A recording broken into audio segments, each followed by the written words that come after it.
যে দল গডফাদার খুনি লালন করে সেই দল করেন কেন আইভীকে তৈমুর। ৫৭ দিন পর সিসিইউ থেকে কেবিনে খালেদা জিয়া। থানার জিডি প্রমাণ করে সিনহাকে পরিকল্পিতভাবে হত্যা করেন প্রদীপ। প্রেমের গুঞ্জন, মুখ খুললেন প্রভা। মা মেয়ের পর এবার ভেসে উঠল ছেলেসহ ২ জনের লাশ। এবার দেখুন বিস্তারিত সংবাদ। যে দল গডফাদার খুনি লালন করে সেই দল করেন কেন আইভীকে বললেন তৈমুর। নারায়ণগঞ্জ সিটি কর্পোরেশন নাসিক নির্বাচনে আওয়ামী লীগের মেয়র প্রার্থী ডক্টর সেলিনা হায়াৎ আইভীকে অনুরোধ করেছেন স্বতন্ত্র মেয়র প্রার্থী তৈমুর আলম খন্দকার। তিনি বলেন, সাগরুণী ও তনু হত্যাকাণ্ডে কারা জড়িত আপনি জানেন বলে বক্তব্য দিয়েছিলেন, যার রেকর্ড আমাদের কাছে আছে। জানা থাকলে সেটা জনসম্মুখে প্রকাশ করলে জনগণ আপনাকে ধন্যবাদ জানাবে। বিকেলে নিজ বাসভবনের মজলুম মিলনায়তন এক সংবাদ সম্মেলনে তৈমুর আলম খন্দকার এসব কথা বলেন। তিনি বলেন, ডক্টর আইভী নিজেই বলেছিলেন ২ নেত্রী দেশকে ধ্বংসের দিকে ঠেলে দিচ্ছে। রাষ্ট্রীয় পৃষ্ঠপোষকতায় গডফাদাররা খুন করে বেড়াচ্ছে। বর্তমান সরকার খুনিদের পৃষ্ঠপোষক। আওয়ামী লীগ মনে করেন ৬৪ জেলায় ৬৪ জন গডফাদার থাকলেই তাদের কাজ হয়ে যাবে, যার পেপার কাটিং রয়েছে। তাহলে যে দল গডফাদার খুনি লালন করে সেই দল আপনি করেন কেন আইভী? তৈমুর বলেন, পৌরসভা থেকে সিটি কর্পোরেশনের ১৮ বছরের সততার বুলি আউড়িয়ে কি করে একজন রাজপ্রাসাদ গড়ে তুলতে পারেন? আর যেসব সাংবাদিক নাসিক পরিচালনায় মেয়রের ব্যর্থতা পত্রপত্রিকায় তুলে ধরেছেন, তাদের অনেকেই ডিজিটাল নিরাপত্তা আইনে মামলার শিকার হয়েছেন এবং কারাগারে যেতে হয়েছে। তৈমুর আলম খন্দকার বলেন, সরকার দলীয় প্রার্থী একের পর এক আচরণবিধি ভঙ্গ করলেও নির্বাচন কমিশন শুধুমাত্র শোকজ করার নামে আইওয়াশ করেছে। নৌকার প্রার্থীর পক্ষে প্রচারণায় এসে কেন্দ্রীয় যুবলীগের সাধারণ সম্পাদক বলে গেছেন, তৈমুরকে রাস্তায় নামতে দেওয়া হবে না। নগরীর ২৭টি ওয়ার্ডে আমার পক্ষে গণজোয়ার সৃষ্টি হওয়ার কর্মী সমর্থকদের পরোক্ষভাবে হুমকি ধমকি দেওয়া হচ্ছে।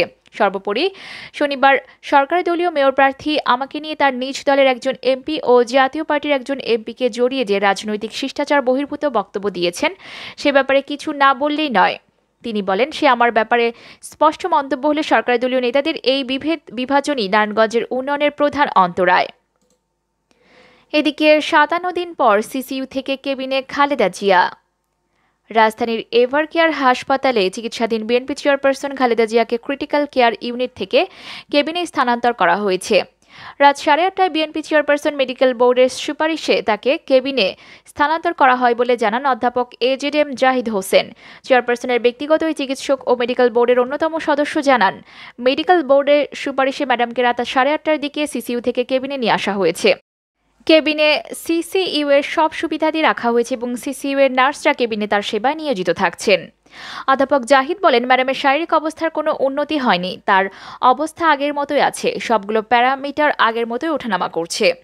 গত ১৩ নভেম্বর এভার কেয়ার হাসপাতালে কেবিনে ভর্তির পরের দিনই লিভার সিরোসিসে আক্রান্ত খালেদা জিয়ার অবস্থার অবনতি হলে দ্রুত তাকে সিসিইউতে নিয়ে যাওয়া হয়। প্রায় ৫৭ দিন পর তাকে আবার কেবিনে নিয়ে আসা হলো। হাসপাতালের বিশেষজ্ঞ চিকিৎসক অধ্যাপক শাহাবুদ্দিন তালুকদারের নেতৃত্বে ১০ সদস্যের একটি মেডিকেল বোর্ড সাবেক প্রধানমন্ত্রী খালেদা জিয়ার চিকিৎসা নিয়োজিত আছেন।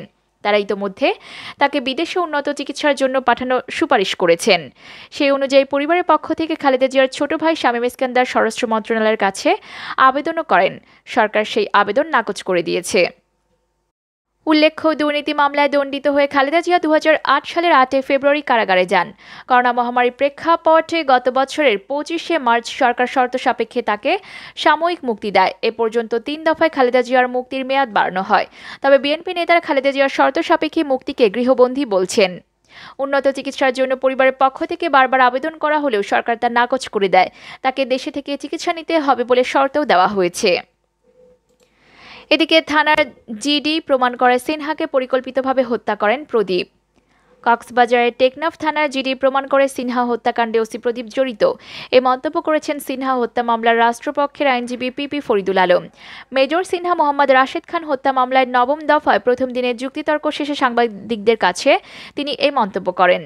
পুলিশের গুলিতে নিহত সেনাবাহিনীর অবসরপ্রাপ্ত মেজর সিনহা মোহাম্মদ রাশেদ খান হত্যা মামলায় ৯ম দফায় প্রথম দিনের যুক্তিতর্ক শেষ হয়েছে। রোববার সকাল ১০:১০টার দিকে কক্সবাজার জেলা ও দায়রা জজ মোহাম্মদ ইসমাইলের আদালতে আসামিদের উপস্থিতিতে আলোচিত এই মামলার দুপক্ষের যুক্তিতর্ক শুরু হয়। বিকেল ৫:৩০টা পর্যন্ত চলে আদালতের কার্যক্রম। যুক্তিতর্ক উপস্থাপনের প্রথম দিন মামলায় ১৫ জন আসামির মধ্যে অভিযুক্ত এপিবিএন সদস্য শাহজাহান, জুবাইর ও আব্দুল মামুন এবং পুলিশের ৩ সোর্স স্থানীয় ৩ বাসিন্দা মিলে ৬ জনের পক্ষে যুক্তিতর্ক সম্পন্ন হয়েছে।